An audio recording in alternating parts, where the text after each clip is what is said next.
Hey everybody, welcome back to the Energy MD podcast where we help you resolve your long COVID and chronic fatigue syndrome naturally so that you can get back to living your best life. So really excited about today's episode because we're going to be talking with Gina Worful all about being mindful when it comes to eating and cravings. So let's learn a little bit about her. So Gina Worful is the founder of Mastering Mindfulness Institute. Originally trained as a registered dietitian, Gina saw that traditional diet approaches failed to create lasting change. She developed a mindfulness-based methodology that helps people build self-trust and transform their health from the inside out.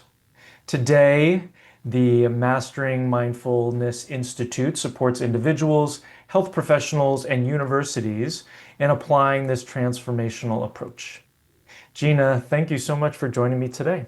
Oh, thanks for having me. Yeah, always a pleasure. For people in our community who are struggling with long COVID, chronic fatigue syndrome, they have tried a lot of different diets. They know that there's a certain way for them to eat. Oftentimes they feel so crappy though that it's hard for them to make good decisions. Can we kind of like talk a little bit about why, I guess I would start there, why so many people still struggle with cravings and self-sabotage? Yeah, for sure. I mean, if you're here listening, I'm sure you have been on quite a journey with your body and with your health. And sometimes we know how to make some of these changes and what are the healthier things that we should be eating. But sometimes we might have that moment of where it's like so much depletion, so much exhaustion, and you might find yourself reaching for a food and it feels like there's something inside of you, like this urge that feels stronger. And you might find yourself making a food choice that you don't really feel great about or you didn't really want to make. And I really like to get curious with what is inside of that urge. And so my intention here with you on this podcast is to maybe open up some new perspectives and things that you haven't heard before, and maybe looking at your body through a little bit more of a compassionate lens of what is actually happening inside of that urge. Because I think that we're so under resourced with understanding what's happening. So, our society might tell us that if you have this craving or this urge for a food and it's stronger than your discipline, that you're just lacking willpower and you need to try harder. And so, we use methods of control like trying to avoid foods or keeping temptations out of the house, or maybe we try to track our food and write down our food for some accountability. But this feeling of control and trying to fight that inner urge can feel like it adds to the exhaustion. It can feel like this inner battle. And without understanding what's happening, it might feel like, why can't I just do it? Like, what's wrong with me? Why do I know what I'm supposed to do or what I should do, but I just can't quite seem to do it? And if you're in that place and you're like, yeah, I hear that, what I really, really want you to know is that there's nothing wrong with you. There's nothing broken in your body or your system. It's your body going into its design, its safety mode, its survival mode, which oftentimes happens when we're working through illnesses or chronic health issues, or our body is fighting something off, or we're in fatigue or exhaustion, and our body shifts into more of that survival state. Naturally, our body responds by increasing our cravings and our drive for food and our hunger.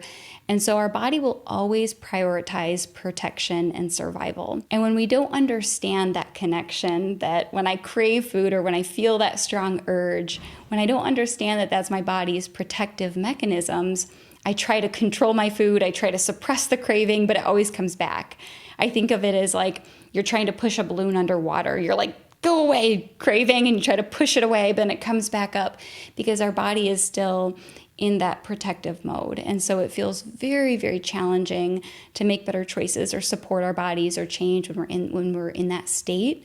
But if we can look at our body through the lens of it's in self-protection right now, now I can look at it through a different perspective and start partnering with my body and saying, how do I support you? How do I take care of you? And listening to what these cravings are trying to get our attention for. Yeah, I love the fact that you said, to be curious about the urge. My wife, who's a meditation teacher and a trauma-informed mindfulness coach, says curiosity is a superpower. Would you Yeah, agree? I could not agree more.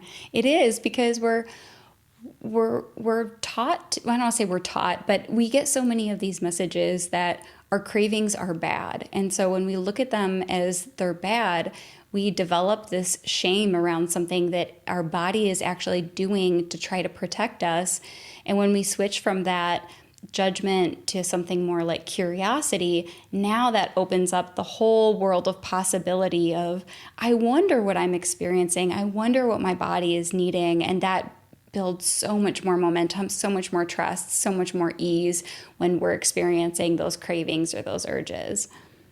So let's make this really practical. So somebody brings you over a delicious chocolate cake and you're trying to be paleo or ketogenic. They put the cake on your counter, they leave, and now you're kind of left with this cake. Like where do you start so that you're not resisting, so that you're being curious, you're noticing. Where do you start in this conversation with this relationship with this sweet treat? Well, I think what's important to differentiate is that it's not about wanting to taste something good, because the goal isn't to try to eat perfect and healthy and eat broccoli and never indulge. You might indulge, but you might say, okay, I'm going to try to indulge with choices that more honor my body in this health journey I'm on. So maybe I indulge in something that is like, the paleo cake or something like that I really like. But what I like to talk, what I'm focusing on here is not, do I just want to eat something that tastes good, but what is that feeling when it feels like I'm no longer in choice? When it feels like something has hijacked my brain and I really do not want to indulge or eat that food, but it feels like something has hijacked my brain. And that's the place that we really want to start getting curious with. When it feels like something has hijacked our brains and that feeling of the craving is stronger inside of us. And it's not just that we want to taste something good, but there's like, I'm not hungry, but this urge is really strong. We want to start looking at it through the lens of my body is needing safety and protection. And so I might start practicing to create the state and the feeling of safety within my body. And what really happens is something really cool happens. As we start building that feeling of safety and connection in our body, as our bodies start to get the message that we're feeling more safe, the craving and the urge kind of softens. It gets a little more gentle and it gets a little more gentle. And we start to shift out of that like hypnosis like state. And so the practice is about, so on a practical level, let's say you go into that state and you're like, oh my gosh, I'm kind of in the zone with food. I'm kind of in that. You'll almost feel it like your primal animalistic like instincts where you're almost like in the zone and you're focused on food. And so you want to start practicing to bring your attention back inward and creating a state of safety inside of your body. And so sometimes that might start with just taking a pause and interrupting that hypnosis like state where you're pausing, you're taking a few breaths, and you're grounding back into your body and you're breathing. And then that's where you might start asking a few questions of, what am I feeling? What is my body really needing to be supported right now? Nice. So pausing sounds like being really mindful and intentional, noticing, taking some breaths, grounding, asking some questions. Are those questions like why do I have this craving? Or is it questions around, do I feel safe right now? So when you feel that come up, when you feel that urge inside of your body come up, I think of it as 3 R's. It's really easy to remember. And the first R is to reconnect with yourself. So when we go into that craving state, our attention usually comes into our mind. We're kind of swirling with craving and with thought. And so reconnect is just about creating an internal state of safety. So we might bring a hand to our heart, take a slow breath. And the purpose of reconnection is letting our bodies know, I'm here with you. I'm reconnected with you. or taking a slow breath. I'm here with you. And then reset is when you feel safe enough to create an external environment of safety. So reconnect is inside. Reset is I might move myself out of the kitchen or the space where I feel a little overwhelmed, where my nervous system feels overwhelmed. I'm feeling a lot. And so if you feel ready for the next step, you might move yourself out of the kitchen, maybe into like your bedroom or to the couch where you can wrap yourself up in a blanket and put yourself in a different environment. And it's not about giving yourself a distraction or getting yourself away or avoidance. It's about how do I move myself into an environment where my nervous system can feel safe and held so that I can move on to then the third step, which is reflection. And reflection doesn't have to be over analyzing, processing, figuring out where does this come from, but being in a state where I'm allowing, where I've been breathing with my body and creating an internal state of safety. I moved out of the space and created an environment that feels safe for me. And now I'm allowing this reflection of where I might ask questions that are very simple, very gentle, like, what am I feeling right now? Or what am I needing right now? What am I really longing for right now? And what we'll usually find is that there's overwhelm inside of depletion, or there's a longing for love and connection. And it's when we're feeling those places inside of us that have been maybe not felt or not heard. And the craving helps us through that experience because food helps us feel safe. It helps us feel love. Food provides to us what we're really needing. And that goes all the way back from our childhood. We develop these different associations. So the reflection helps us feel, what am I really needing and what am I really longing for? Just to kind of connect the dots here, when you're first born and you're crying and you're frantic and you're like, oh my gosh, so, when you're first born, it's like you probably think that you're dying. And the very first thing that you experience as you start breastfeeding, and it's like, oh, I'm safe. And so that's the first relationship of where food becomes our ally. Not our enemy, but our ally to help us register inside of our bodies. You're safe. You're okay. It provides us this sense of like safety and grounding. And then throughout our lives, we continue to develop a relationship. So we might, maybe you had parents who didn't know how to express their love or teach you love or show you love. And so food became the source of feeling love, or food became the source of connection. So this relationship, every person develops one all throughout their life. And it's not just like something that we know, it's deep in our minds and our bodies and our psyche that like food helps me feel safe. It helps me feel regulated. It helps me feel comforted, loved. And that's not a bad thing. What it can teach us is that when we crave food or we crave something, it is actually this beautiful message that we're needing something. And when we can understand and ask these questions, like, what am I feeling? What am I needing? And understanding that association, that's where our cravings actually become our teacher to show us where we're needing love, where we're needing connection, where we're needing support during overwhelm. And by that learning and that discovery, we start to become our own inner resource for what we're needing. And the cravings gently soften as we're becoming our own inner resource for what we're needing. That's so beautiful. It's like it's a tool. It's a tool for mindfulness. And so is part of the process, or is it helpful to notice if you're hungry or not?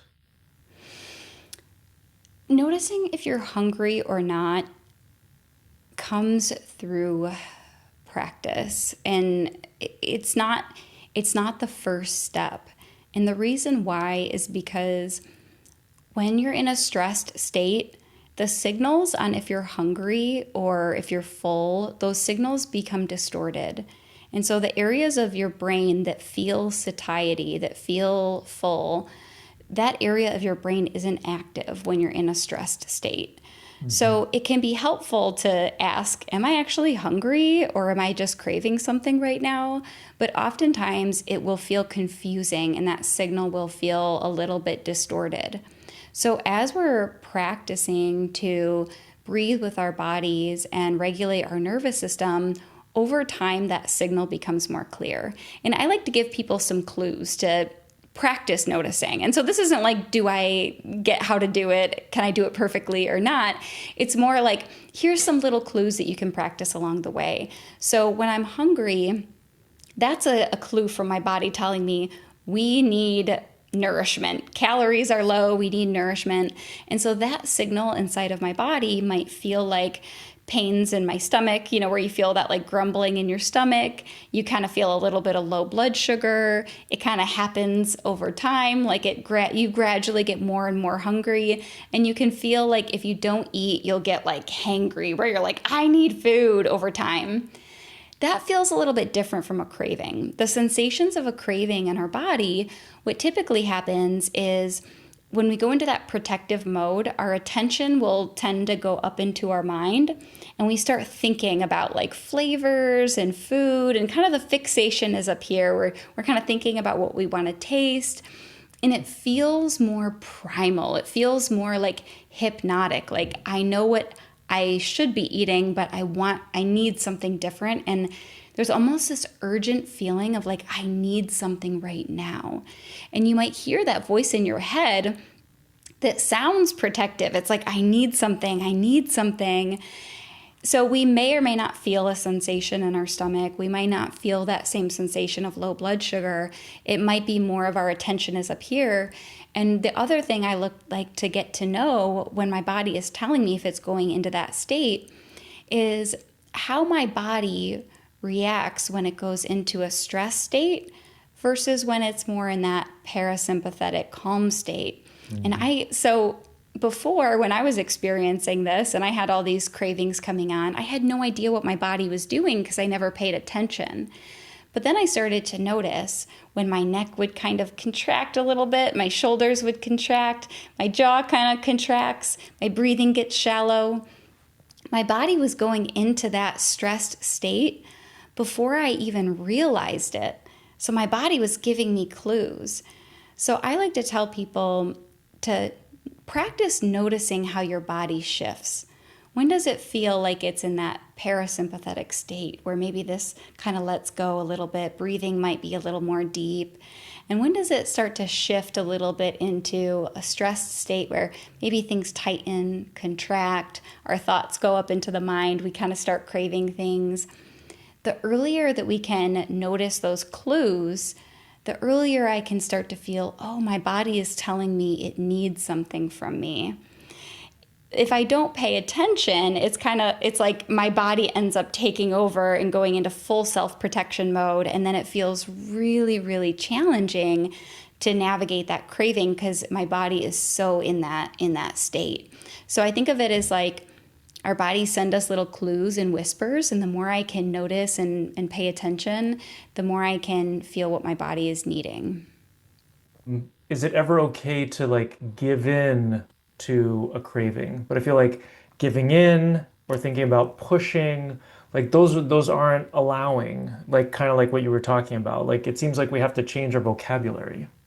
Yeah, it's such a good question. It's an interesting way to wrap your head around it because some people are like, well, is it okay for me to give in to the craving and eat this food? And then also, like, what if I have health goals? How do I navigate that? And so there's a couple of things that I think about is kind of like I mentioned before, it's great to have the desire that it's okay to indulge, but trying to make indulgences that are supportive for your body, that are a little bit healthier, a little bit cleaner.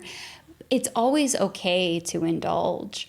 And it's less about, did I overcome this craving? Did I get through it? Did I not eat the food? It's actually not about the food.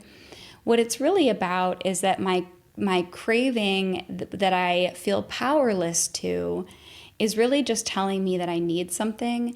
And as I practice fulfilling what my body is really needing, the cravings come down. And when the craving comes down, here's the difference in indulging. When you're indulging from that place of being overtaken and in a craving, it can feel like you're checked out. It feels maybe like you disassociate and you feel insatiable and you can't stop. And you know, maybe you can feel when you're full and you don't feel good, but you can't quite stop. When you practice regulating your body and listening to that cravings, then you might indulge, but you're doing it from a place of connection and choice. That's where you might start indulging in something and you're present with it and you're like really receiving it, you're really enjoying it. And it doesn't feel hard to feel when you're actually done and be like, okay, it's easy to honor my body. I had some and now I'm done. But when you're in those primal responses and your stress system is turned on, it feels almost impossible to stop. So it's not so much about whether you have the indulgence or not, it's about what state is your body in, because that will completely change the experience of it. It seems like being able to like sit with the discomfort of the craving is a little bit like hormesis, like whether it's fasting or whether it's cold showers or cold bath or something like that, where you're trying to just observe what's happening and allow what's happening and learn from what's happening and be curious about what's happening. Um, would you say that there's kind of a little bit of a congruence between some of those other things, or that part of this is getting more comfortable with discomfort? Yeah, so something that you mentioned and brought up was cold plunging. And it's funny that you mentioned that. Cold plunging was actually a really big part of me healing my relationship with food and understanding my cravings.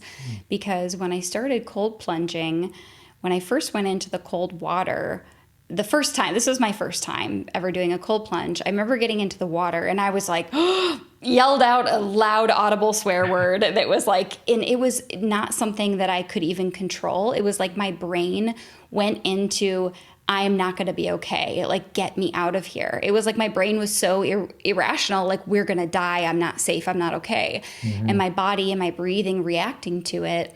And when I was in the first time I did a cold plunge, I was in a group cold plunge with other people. And there were people in there that they were breathing and they were meditating. And I was like, what is wrong with these people? Like, get me out of here. This is nuts. And I could not believe that there were people in there like with their eyes closed breathing. And I did not get it at all. And then this instructor came around to me and he put his hands on my back and he told me to breathe and he told me to quiet my mind a little bit. And just to quiet my mind, breathe with my body, and to feel the sensation.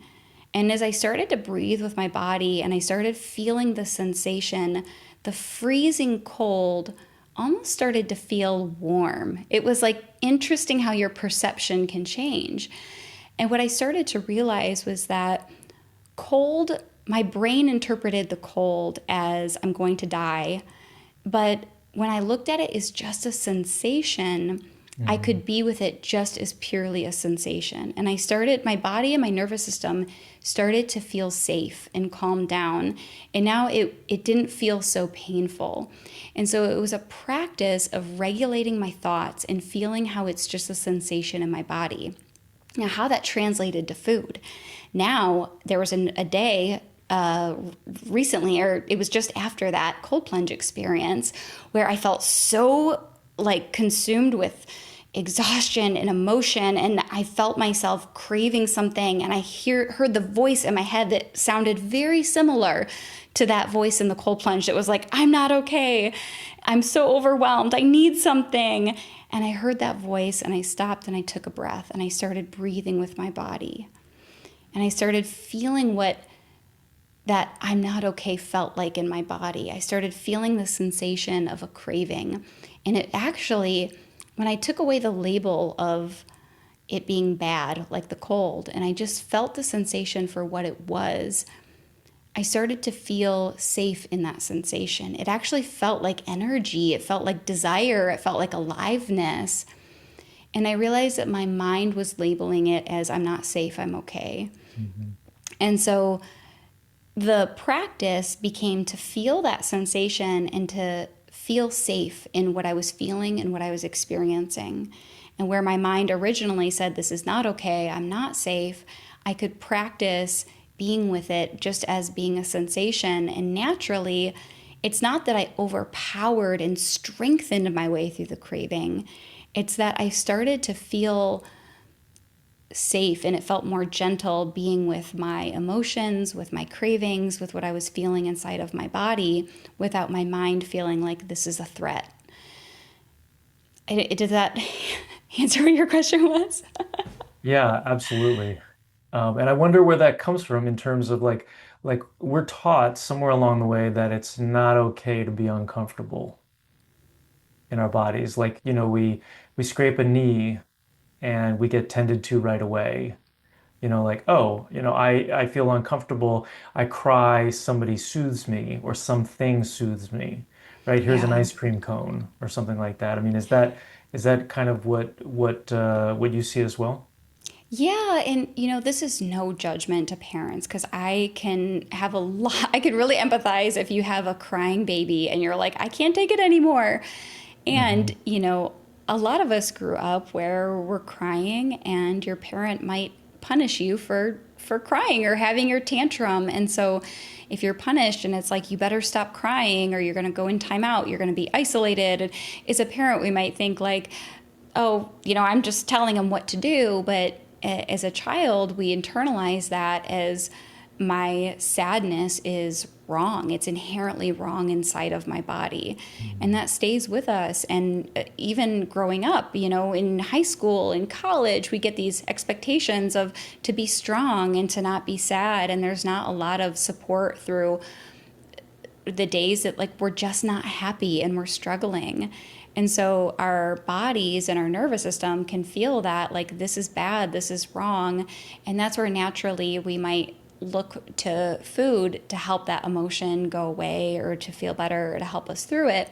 And so it's not about making the emotion go away, it's feeling safe in our bodies to feel what am I feeling and experiencing. And I know that can be easier said than done, especially if you're working through health issues where fatigue is a really real thing or physical pain is a really real thing. And so I don't want to minimize that and say, be okay with it. Just, it's fine. I know that I don't want to minimize the experience of how hard and challenging that can be.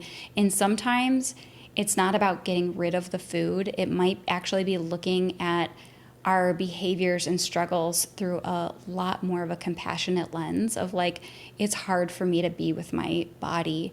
It's hard for me to feel my emotions or my experience.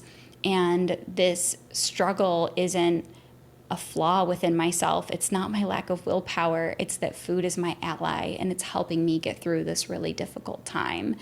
And as I feel supported and I feel more safe in my body, naturally that craving also in proportion softens too. Hmm.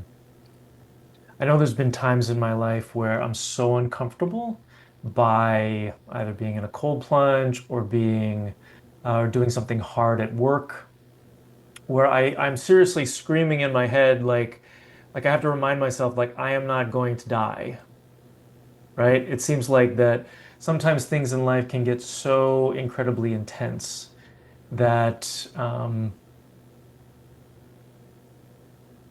it's sometimes overwhelming. And sometimes that can also, I would imagine, kind of like push us into this. Um, so I think that, these mindful tools that you're talking about are so important, being able to sit with that discomfort and being able and loving yourself and having compassion for yourself. So many people with fatigue are pushing through, like people don't understand because they look normal from the outside and they don't have cancer. If you have cancer, you get a pass, and with fatigue, you just don't. People are like, I don't understand what's wrong with you. Why can't you do what you used to do, right? And then we feel bad about ourselves and whatnot. So we can definitely apply some of these tools, like when we are feeling overwhelmed, when we're feeling uncomfortable, like we can definitely take a moment, put our hand to our heart, have compassion for ourselves, be curious, notice what's happening, and realize that we are in fact safe and cultivating that safety. So, Yeah, it's really like looking at it through that lens of when I've reached beyond my capacity for feeling and noticing what I'm feeling, that's where food helps me get through that experience. And as I use mindfulness to build my awareness and my connection with what I'm really needing in my body, naturally that craving becomes less and less and softens. And so regardless of the experience, whether you're like, yeah, it's I can't overcome this craving right now, like this food is help that food is your ally. It's actually helping you and pointing you towards showing you when you're really needing something and really needing a deeper level of support. so how does this work with um, favorite foods from grandma? So like people are oftentimes are thinking, well, my grandma loved me, my mom loved me, they made this food, cake, pie, whatever it was, traditional dish that I feel love when I eat this food. How do you kind of navigate that if the food isn't necessarily the best thing for them? Yeah, I think that there's a couple things to consider with this is one, if you just want to eat the food and you want to practice enjoying it mindfully and eat the food, that's one path. If you're like, I really don't want this, but I feel like it's giving me something, a sense of love or connection to a family member, it's something to bring in that curiosity with. I've had some of my students who realize that they're eating certain foods that they don't even really like that much, but it's been their way of connecting to family members, especially if like they've passed away. And with that realization, just that curiosity and that awareness, they might start asking, how else can I feel love and connection with this family member? Are there other ways I can feel that love and connection? Now, sometimes there might be a family member who is making you food, and that is their way that they're showing you love. And Hmm. part of that process that can feel a little bit scary is, can I set a boundary for myself of honoring myself and saying no and being okay that I might let down my loved ones and exploring a little bit of that attachment to of my loved one, that I'm doing it to receive their love, and going through a process of maybe feeling the part of you that is young and that is scared and afraid that they won't be loved by their parent, and Hmm. providing yourself that inner state of love so that if the parent is disappointed, you have that inner resource for yourself of feeling love, feeling steady, and that it's okay. And so part of this health journey is can be really challenging, but it can come with a lot of growth when we have to sometimes set boundaries and say, I love you and I love me more. I need to do this for myself. Hmm. And it expands and it grows how much we love ourselves, our own self-worth, our ability to set boundaries instead of people pleasing. And it can be done gently and with love, but sometimes that connection of a food to a family member can bring up so many different things, how we feel love letting people down. And it's it can really open up a doorway to understanding our relationships and our attachments with our family members, and starting to provide ourselves that love and connection, or different ways to be connected to that family member. Hmm. Yeah, that's such beautiful vulnerability, and it really allows you to kind of deepen that relationship, when you are vulnerable with your partner. I think it really gives you that opportunity. The other thing that occurs to me is that, when you're saying no to something, you're also saying yes to something else, and so it's kind of that, you're not, when you're saying yes to yourself in this particular case, And what's so cool about that is that our relationship with food is a mirror for our relationship with everything else in life.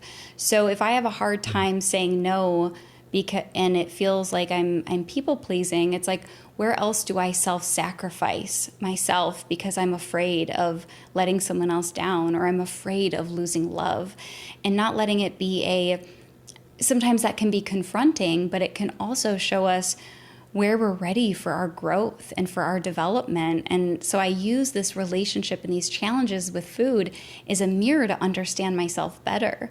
If I feel like I have to rush through eating where else does that show up in my life of where I feel anxious and rushed and I'm out of time or I need to hurry, or if I need to control my food, where else does that show up that I don't trust myself yet?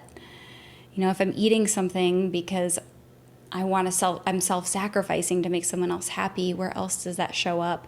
And not letting it be a bad thing, but an opportunity to give myself more love, to create more safety, to give myself what I'm really needing. And I think that our relationship with food can be one of the most extraordinary ways to learn and discover ourselves. Wow, there's a mic drop right there. There's one of my favorite books is "You Are Enough" by Panache Desai, and he says, "Every experience was created for the purpose of awakening you." And when I read that book, when I read that quote, I realized that my cravings and my struggles weren't bad. They were actually pointing me to myself, of where I could awaken, where I could grow, where I could love myself more. And it was through these struggles that gave me the medium to trust, to learn how to trust myself, to learn how to create a safe state inside of my mind and my body. And all of these struggles were here for my learning and for my growth. And that lens and that mindset really helped me a lot. Hmm. Yeah, it reminds me of a quote about meditation. Like, we don't meditate to get good at meditation, we meditate to get good at life. And it's the same thing with mindfulness. Like, when you start to practice this mindfulness where you're more aware of things like your relationship to food and what's happening in your body when you're having a craving, when you're looking at food, um, it really changes how you do everything. Or it Yeah, can. absolutely. It is. It's such a mirror for our lives, and we can use food as our medium to practice growing. And what a lot of my students will say is that they realize, they're like, oh, wow, this isn't even about food. It's actually not even about what I'm eating. It's about practicing within myself of setting boundaries, creating more self love, like making choices based off of that I feel that I'm worth taking time for myself, caring for myself. Like, it's healing on such a deep way that it is actually very little to do with food and more about offering a beautiful medium for us to work with to get to know ourselves. Hmm. So for people who are listening to this, that may sound scary, right? You know, like going inside and learning more about ourselves and a lot of these things that you're talking about today. Do people sometimes state that, yeah, it's kind of a scary proposition. I'm not sure if I'm ready for that. Yeah, a lot of people do feel really intimidated by that, and I think that that's why it's important to approach this work in layers. And the first layer that I always have my students go through is to first just start shifting your dialogue, your inner dialogue with yourself, to something that's compassionate and loving and curious, so that as you're exploring yourself and your feelings and getting to know yourself, instead of going into a state of, what is wrong with you? Why do you do that? That intense, that's scary. But when we can meet some of our discomfort, some of the places of where we're hurting, and we can bring this voice of, ah, I'm wondering what you're experiencing, and that's really hard, and I'm here for you. I've got your back no matter what. When we start to build that compassionate voice of where I'm on your team, it doesn't matter if we're struggling, if we're hurting. It's not about it looking perfect. It's like the depths of love is like, I'm here for you through whatever you're experiencing. And if you can bring that voice of love and compassion, and I've got your back through it, it makes it so gentle to bump up against some of those places of where we've been hurting, where we've been ready to explore and bring love to. And it makes it a lot easier and a lot more gentle. So it's great to bring in the awareness, but like you said, you also want the curiosity, the compassion, the love, and that's what makes it a beautiful process. Hmm. So it sounds like you're doing wonderful work with people. So how do you work with people? If people are listening to this and they're like, gosh, how can I work with Gina? There's a lot of ways, I think, to get started if you're in the process of getting to know yourself, building more love within yourself. And one of the ways is I have a training on Mastering Mindfulness Institute. It's called Reclaiming Your Power with Food. And it's going to walk you through the method that I use that helps bring more connection and awareness of yourself and with your body. And I share a lot of videos on YouTube that help reframe the way that, like, some of our struggles, and lots of strategies that you can start practicing and using. And eventually, if you get to the place where you want support, I also offer coaching in this. Wonderful. And we will drop those links below. It looks like masteringmindfulness.institute/free training. Is that what you're referring to? Yes. Okay, awesome. Is there anything else that we missed that you'd like to make sure that we discuss before we adjourn today?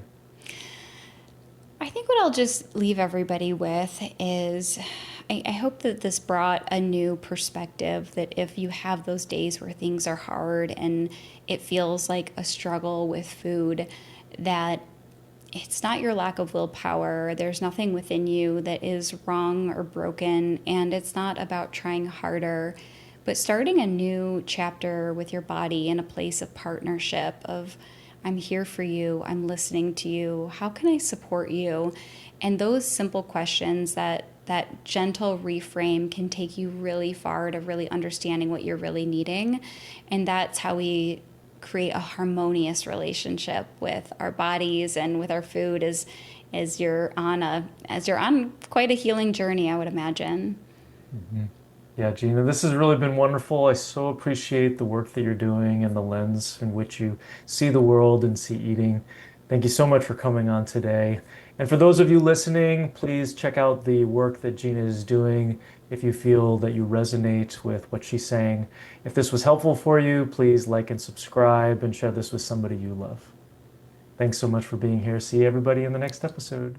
So if you have chronic fatigue, whether it's from long COVID or chronic fatigue syndrome, go ahead and click the link below to watch my latest masterclass, where I go deep into our 4-step process that has helped thousands of others resolve their symptoms naturally.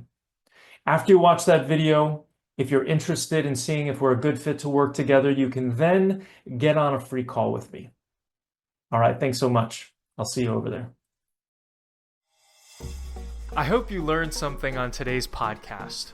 If you did, please share it with your friends and family and leave us a 5-star review on iTunes. It's really helpful for getting this information out to more people who desperately need it.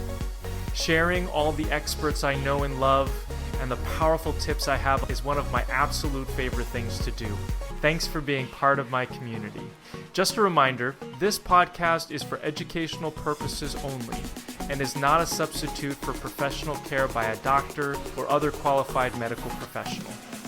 It is provided with the understanding that it does not constitute medical or other professional advice or services. Thanks for listening, and have an amazing day.